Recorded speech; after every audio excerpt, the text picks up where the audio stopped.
नमस्कार, बहुत स्वागत है आप सभी का। आप देख रहे हैं एबीपी गंगा। मैं हूं आपके साथ जया मिश्रा।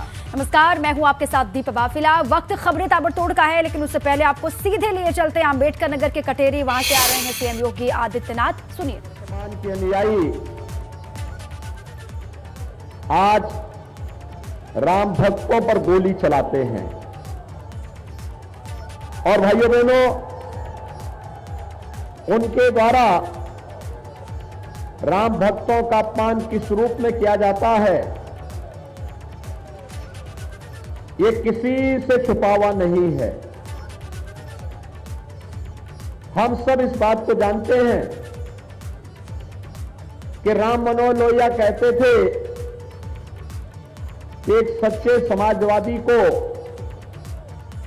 संपत्ति और संतति से दूर रहना चाहिए, लेकिन ये जो आज के कथित समाजवादी हैं, ये सहयोग सबका चाहते हैं। इनका नारा है सबका साथ, लेकिन सैफई खानदान का विकास। वो उससे बाहर सोच ही नहीं सकते। सब कुछ उसी परिवार को मिलना चाहिए, बाकी किसी को नहीं मिलना चाहिए। और भाइयों बहनों, वही स्थिति उनके साथ में होती है। जिन लोगों ने केवल अपने शासनकाल में, जब उन्हें अवसर मिला, केवल अराजकता फैलाई, गुंडागर्दी फैलाई, हर जगह अव्यवस्था फैलाई, और भाइयों बहनों, उनका परिणाम था उत्तर प्रदेश बदनाम होता गया, दंगे होते गए। अम्बेडकर नगर के बारे में कहा जाता है कि यहां पर अम्बेडकर नगर में बड़े पैमाने पर यहां के लोग इस विश्वास के साथ कार्य कर रहे थे कि अम्बेडकर नगर का भी कभी समय आएगा, ये भी विकास करेगा। लेकिन इन परिवारवादी लोगों ने, जिनको केवल अपने परिवार के लोगों का भला चाहिए था, वे लोग विकास नहीं होने दिए। और आज यही कारण है कि उत्तर प्रदेश के अंदर ये परिवारवादी कभी दंगा कराते हैं, कभी अराजकता फैलाते हैं, कभी गुंडागर्दी करते हैं, और रूप बदलने में तो इतने माहिर हैं कि जो लोग पहले दंगा करा करके राह चलते हुए राहगीरों और व्यापारियों से छिनैती और लूटपाट करवाते थे, उनके राह चलते हुए गुर्गे हमेशा तमंचा रखते थे। आज आप देख रहे होंगे वे लोग हनुमान जी की गदा लेकर के घूमने लग गए हैं। और भाइयों बहनों, आप देखना 2024 में जब लोकसभा चुनाव में हम लोग आएंगे ना, उससे पहले इनमें से ज्यादातर परिवारवादी ऐसे होंगे जो अयोध्या में राम भक्तों के साथ कार सेवा करते हुए दिखाई देंगे।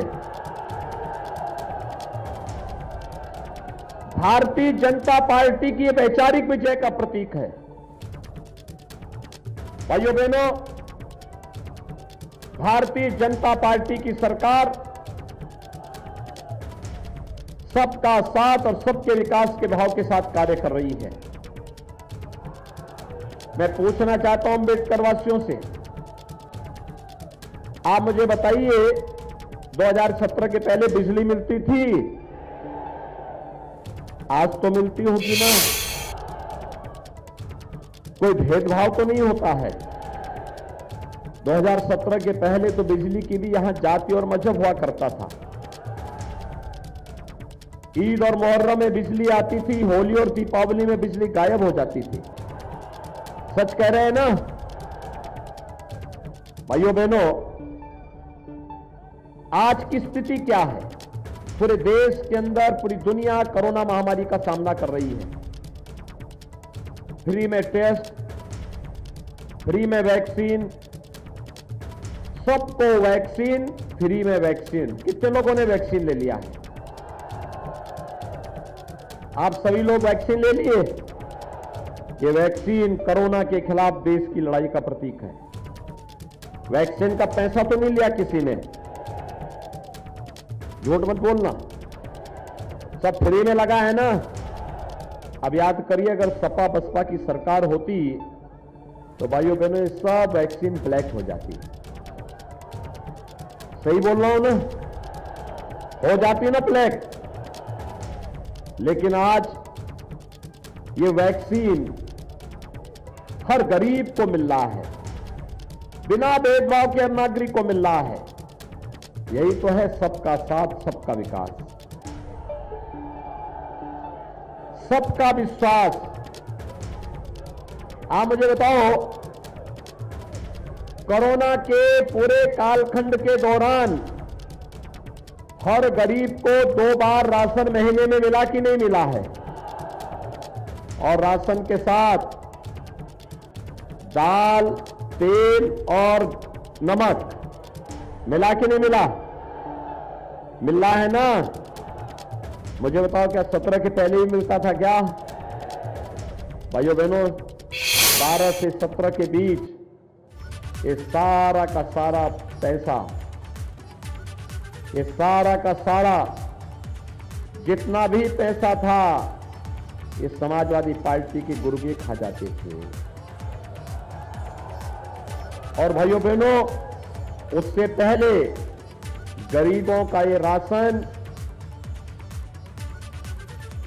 बहन जी का हाथी खा जाता था। हाथी तो इस समय फिसल रहा है ना, कभी इधर जाता कभी उधर जा रहा है।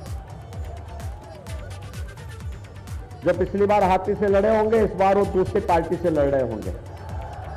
अब उनसे पूछना चाहिए, जब हाथी उनका वजन नहीं संभाल पाई है तो साइकिल तो वैसे पंचर हो जाएगा। होगा कि नहीं होगा? होगा ना। और जो ये राशन खाने वाले हैं गरीबों का, भाइयों बहनों, इन्हीं के लिए हमने बुलडोजर बनाया है। समझ गए ना बुलडोजर की ताकत को? ये पूर्वांचल एक्सप्रेस वे भी बनाता है और बेईमान और भ्रष्टाचारी नेताओं की और माफियाओं के ऊपर भी जब चढ़ता है तो उन्हें खूब रगड़ते हुए आगे बढ़ता है। और इसीलिए सपा बसपा गरीबों का अन्न खा जाती थी, दवा का पैसा खा जाती थी। और इसीलिए कटहरी में जो अन्याय होता था, इस अन्याय को दूर करने के लिए भारतीय जनता पार्टी ने अपने सहयोगी दल निषाद राज पार्टी को ये सीट दी है, जिससे अवधेश द्विवेदी भोजन भरी थाली लेकर के आपके पास आ सके। भाइयों बहनों, ये विकास का प्रतीक है और अभी तो ये शुरुआत है। भाइयों बहनों, ये शुरुआत है। याद करना, 10 मार्च के बाद उज्ज्वला योजना के हर लाभार्थी के घर में हर दीपावली और होली को एक सिलेंडर फ्री में पहुंचेगा।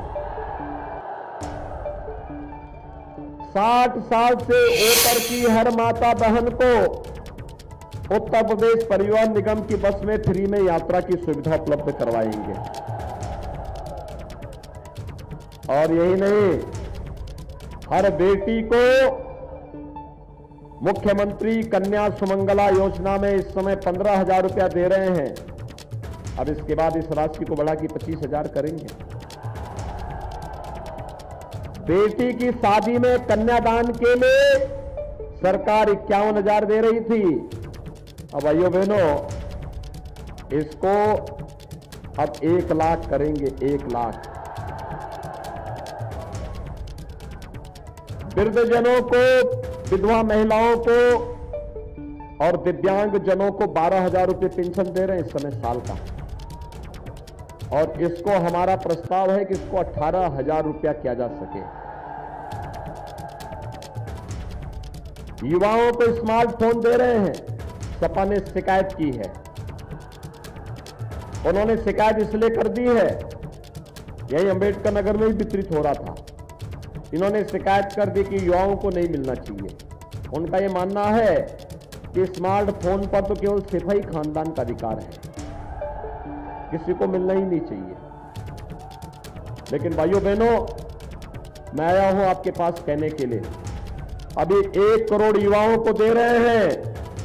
10 मार्च के बाद 2 करोड़ युवाओं को टैबलेट और स्मार्टफोन मिलेगा, डिजिटल एक्सेस फ्री में मिलेगा।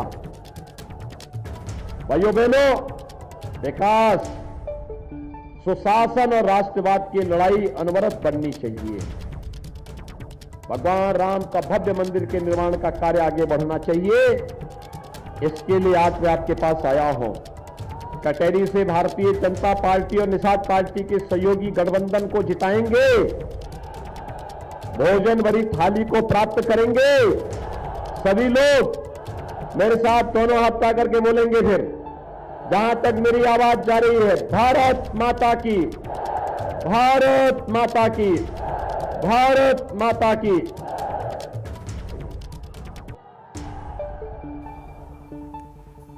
तो सीएम योगी आदित्यनाथ को आप सुन रहे थे। अंबेडकर नगर के कटेरी में वो उनकी मौजूदगी, वहीं पर जनसभा को संबोधित कर रहे थे। तमाम विपक्षी दलों पर हमलावर दिखाई दिए अपने पुराने अंदाज में सीएम योगी आदित्यनाथ। न सिर्फ समाजवादी पार्टी को घेरा, बल्कि बसपा को भी कई सवालों के दायरे में खड़ा किया। कई सवाल बसपा पर भी दागे और 10 मार्च को जीत का दावा एक बार फिर से करते हुए दिखाई दिए सीएम योगी आदित्यनाथ। उन्होंने अलग अलग मसलों का जिक्र भी किया, किस तरीके से सपा की सरकार में काम होता था उसका भी जिक्र किया, बसपा सरकार में क्या खामियां रही वो भी बताया और अपनी सरकार की उपलब्धियों को गिनाते हुए भी योगी आदित्यनाथ दिखाई दिए।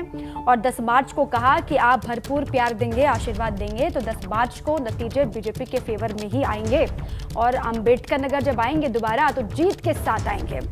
और अलग अलग बातों का जिक्र किस तरीके से किया है वो हाईलाइट्स भी आपको लगातार हम बता रहे हैं।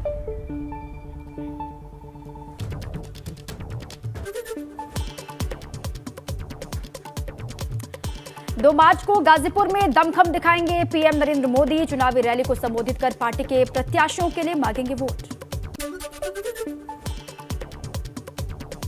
वाराणसी में कांग्रेस प्रत्याशी अजय राय पर 24 घंटे का प्रतिबंध। आपत्तिजनक बयान मामले को लेकर चुनाव आयोग ने लगाया है बैन। आज सार्वजनिक सभा, जुलूस, रोड शो नहीं कर सकेंगे अजय राय।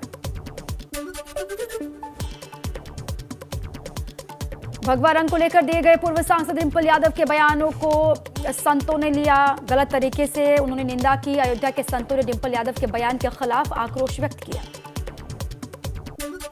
आज मुझे बड़ा हंसी भी आती है और ऐसे कटाक्ष करने वालों पे लगता है कितनी दुर्भाग्यपूर्ण स्थिति। आज भगवा पे आज जिस तरह से इस तरह की बात करते, पहले ही भगवा पर इन लोगों ने किस तरह की टिप्पणियां की थी, आज पुनः उसको दोहराने का काम कर रहा। आज ऐसे लोग कर रहे हैं जिनके हाथ खूनों से रंगे हुए हैं। आज ये अपनी स्थितियों को नहीं देख रहे हैं और आज मुख्यमंत्री के वस्त्र पर, मुख्यमंत्री पे नहीं अपित भारत के अस्मिता पर इन्होंने प्रश्न उठाने का काम किया है, भारत की अखंडता पर उठाने का काम किया। डिंपल यादव के भगवा रंग को लेकर दिए गए बयान पर सियासी घमासान। अनुराग ठाकुर ने कहा, डिंपल यादव को नहीं है भारतीय संस्कृति का ज्ञान, मांगे माफी। भगवा रंग का अपमान, मुझे लगता है ज्ञान की बहुत कमी है। मैं इसलिए कहता हूं कि अपने उन शब्दों को डिंपल जी को वापस भी लेना चाहिए और उत्तर प्रदेश नहीं, पूरे समाज से, संत समाज से विशेष तौर पर माफी मांगनी चाहिए। उत्तर प्रदेश की जनता से तो मांगनी ही चाहिए। गोरखपुर में केंद्रीय मंत्री और यूपी चुनाव सह प्रभारी अनुराग ठाकुर का विरोधियों पर वार। कहा, पहले 4 चरण में विरोधियों का हुआ है सफाया। मैं तो यही कहूंगा कि उत्तर प्रदेश की जनता क्या देश की जनता नहीं भूली है। अयोध्या क्या, पूरे उत्तर प्रदेश के लोगों से मैं कहना चाहता हूं कि जिन लोगों ने राम भक्तों को भूना, कर दो उनका ईवीएम सूना।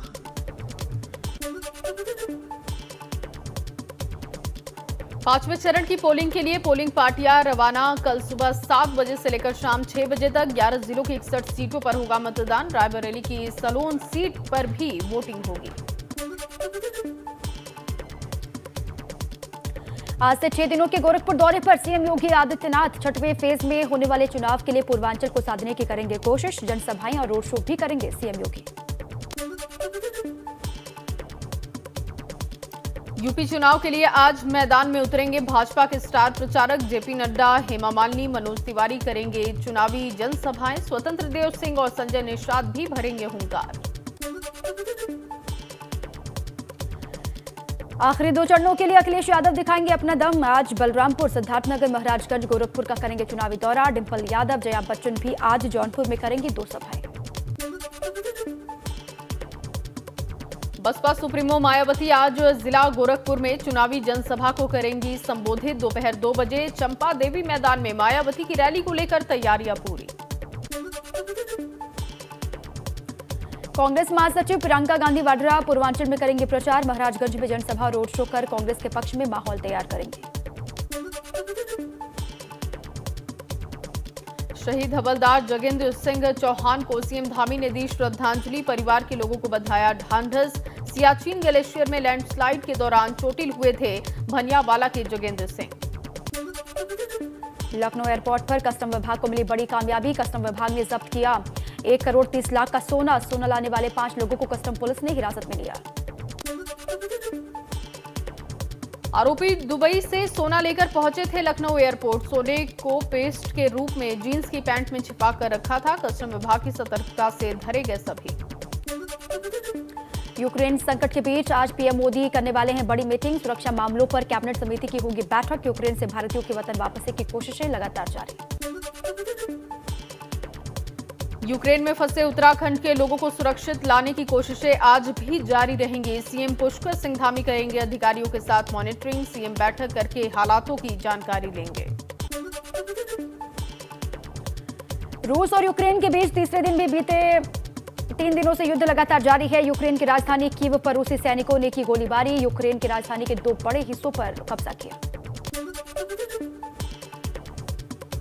संयुक्त राष्ट्र सुरक्षा परिषद में रूस के खिलाफ निंदा प्रस्ताव पर मतदान हुआ। रूस ने प्रस्ताव पर किया वीटो। भारत, चीन और यूएई ने हमले की निंदा करते हुए मतदान में नहीं लिया हिस्सा।